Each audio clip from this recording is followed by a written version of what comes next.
네, 안녕하십니까. 얼마 전까지만 하더라도 유럽에서 대한민국의 K9 자주포는 악의적인 비난의 대상이었습니다. 심지어 어떤 나라에서는 대한민국에서 만들었다는 것 자체만으로도 신뢰도가 떨어진다며 괜한 시비를 걸기도 했는데요. 이는 굴러온 돌이 박힌 돌을 빼내는 격이다 보니 주변국들의 지나친 견제 때문입니다. 특히 자주포로 유명한 독일과 영국의 회방이 심했는데요. 뿐만 아니라 영국을 필두로 한 영연방 소속 약 50여 개국은 방산시장에서 대놓고 대한민국을 무시하기 바빴습니다. 게다가 독일은 사사건건 K9 자주포에 들어가는 독일제 변속기를 들먹이며 수출 사업에 회방을 놓았습니다. 그런데 최근 상황이 반전됐습니다. 얼마 전 영연방 소속인 캐나다가 대한민국의 K9를 긴급 요청했다는 보도가 나온 것입니다. 한 방산업계 관계자의 말에 따르면 캐나다 국방부와 16에서 18문 정도의 K9 자주포 긴급 수입 문제에 대해 논의가 이루어지고 있다고 한 것인데요. 실제로 현재 캐나다의 상황을 보면 이런 주장은 가능성이 꽤 높습니다.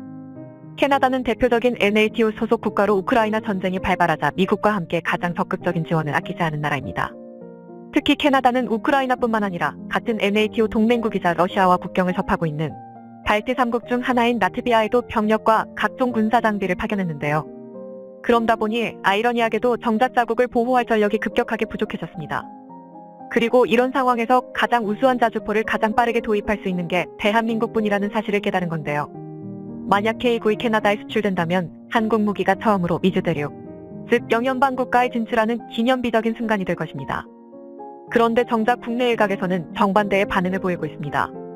대한민국 무기 수출의 또 다른 변곡점이 될 이번 소식에 대해 방위사업청과 제작사인 한화에어로스페이스에서 K9 캐나다 수출은 명백한 오보라는 충격적인 입장을 밝힌 것입니다.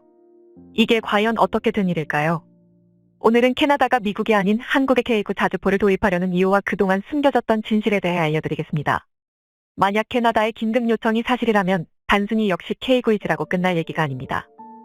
그 이유는 캐나다가 가진 국제사회에서의 상징성 때문인데요. 캐나다는 영연방 국제기구, 네토, 파이브 아이즈 등 세계를 움직인다고 해도 과언이 아닌 다수의 동맹관계에서 핵심적인 역할을 담당하고 있습니다. 그리고 이는 곧 캐나다의 국제적인 영향력인 미국, 영국 등과 함께 어깨를 나란히 해도 전혀 부족하지 않다는 의미입니다. 그런데 이런 캐나다의 K9이 도입된다면 다수의 국제기구에서 K9의 위상은 범접 불가의 영역에 들어서게 됩니다. 국가 대 국가의 거래로 이루어지는 방산시장은 대단히 보수적이라는 특징을 갖고 있습니다. 그도 그럴 게 당장 자주포만 봐도 한 번 교체하면 최소 수십 년은 운용하는 경우가 허다합니다. 심지어 반세기가 넘는 시간 동안 같은 무기체계를 운용하는 경우도 적지 않은데요. 그러다 보니 무기체계는 기본적으로 극한 환경에서도 신뢰도가 높아야 하고 유지보수 또한 쉬워야 합니다. 즉 성능은 기본이고 신뢰도, 유지보수, 운용 난이도, 빠른 납품 기한까지 모두 기준치를 만족해야 비로소 우수한 무기체계로 취급받을 수 있습니다. 상황이 이렇다 보니 실전 경험이 극히 제한적인 현대사회에서 이른바 강대국이라고 부를 수 있는 나라들이 어떤 무기를 도입했다는 건 그 자체만으로도 흥행보증수표나 마찬가지가 됐습니다. 그리고 이런 현상은 서로 우방인 국가들의 경우 특히 심하게 작용합니다. 무기 도입 사업이 결코 적은 금액이 동원되는 게 아니다 보니 각 나라들은 모험을 피하기 시작했습니다.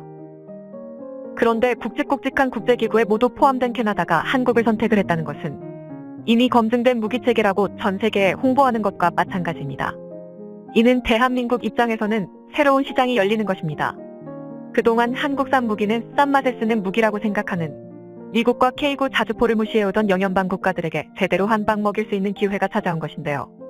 다시 말해 캐나다의 K9 수입은 세계 자주포 방산시장에 종지부를 찍는 마침표라 할 수 있습니다. 하지만 문제가 생겼습니다. 캐나다의 K9 도입 소식이 들리자 방위사업청과 제작사인 한화에어로스페이스가 이를 전면 부정했다는 것입니다. 국내 언론사의 보도에 따르면 K9 자주포가 오방국들의 관심을 받는 것은 맞지만 공식적으로 논의된 바가 없다고 밝힌 것입니다. 이로 인해 캐나다의 K9 도입은 언론이 설레발을 친 해프닝으로 기록되고 있는데요. 그러나 여기에는 일반인들은 알기 어려운 비화가 숨겨져 있습니다. 즉 우리 군의 요청에 따른 눈속임일 가능성이 높습니다. 그 이유는 다름 아닌 우크라이나 전쟁 때문입니다. 현재 캐나다는 우크라이나의 적극적인 지원을 아끼지 않고 있습니다. 더군다나 러시아와 국경을 맞댄 라트비아에도 캐나다 무기체계를 전진 배치시키면서 러시아에 대한 견제를 숨기지 않고 있습니다. 그런데 이런 상황에서 한국이 K9를 수출한다면 간신히 잠잠해진 오해 지원 논란이 또다시 재점화될 수 있습니다. 이를 부담스러워하는 우리 군에서 일단 세계적 관심이 사라질 때까지 캐나다의 K9 도입을 은밀히 추진할 가능성이 높다는 것이죠. 게다가 캐나다의 K9 도입 가능성을 뒷받침하는 증거는 여기서 끝이 아닙니다. 우선 지금 당장 캐나다의 발등엔 불이 떨어졌기 때문입니다. 비관적으로 보면 캐나다가 K9를 도입하지 않으면 곡사포 하나 없이 나라를 지켜야 할 지경인데요. 사실 성능과 가격으로 따져봤을 때 전 세계 어디를 뒤져봐도 K9를 대체할 만한 자주포가 없는 게 사실입니다. 심지어 K9은 현대 무기 체계에서 실전 경험을 한 몇 안 되는 자주포입니다. 즉 성능도 입증됐다는 뜻입니다. 바로 2019년 카슈미르를 둘러싼 인도 파키스탄 간의 분쟁입니다. 당시 파키스탄은 중국산 SH 155mm 자주포 36문을 앞세워 인도의 카슈미르를 공격했는데 다행히 인도는 그에 실전 배치된 대한민국의 K9 자주포 신문으로 중국제 36문의 SH1을 막아 세웠습니다. 즉 대한민국의 자주포와 중국의 자주포가 대리전을 치른 것입니다. 그런데 상황은 K9 자주포가 3.61로 매우 불리했습니다. 실제로 다수의 군사 전문가들도 중국 SH1의 우세를 점쳤습니다. 아무리 질적 차이가 난다고 하더라도 당장 수적 측면에서 중국이 유리했기 때문입니다. 그런데 이 국지전의 결과는 전 세계를 경악하게 만들었습니다. 모두의 예상을 뒤엎고 K9가 인도군이 승리한 건데요. 심지어 K9의 모든 목표물을 정확히 명중시킨 반면 중국의 SH1은 단 한 대의 표적도 맞히지 못했습니다. 말 그대로 인도와 파키스탄이 치른 자주포 대리전에서 대한민국이 중국을 박살내버린 것입니다. 오죽하면 이 사건을 계기로 K9에 완전히 반해버린 인도군이 초기 도입했던 100대에 더해 200대 추가 도입이라는 과감한 결정을 내릴 정도였습니다. 반면 자주포 대리전에서 대패한 중국의 수모는 아직 끝난 게 아니었습니다. 인도가 추가 구입한 K9 자주포를 인도의 중국 국경 분쟁 지역인 라다크에 배치해버린 것인데요. 그런데 여기서 대리전에 이어 자칫 실전에서도 패배할 것을 염려한 중국은 인도의 추가 배치를 그저 지켜볼 수밖에 없었습니다. 그런데 이 사건으로 인해 세계 방산 시장에 끼친 효과는 어마어마했습니다. 자존심 때문에 K9 도입을 앞세우던 영국조차 결국 국방개선 사업 MFP 프로그램에서 자체 생산을 포기하고 K9의 도입을 검토 중일 정도입니다. 2021년 기준 K9은 이미 전 세계 자주포 시장의 무려 69%를 점유하고 있습니다.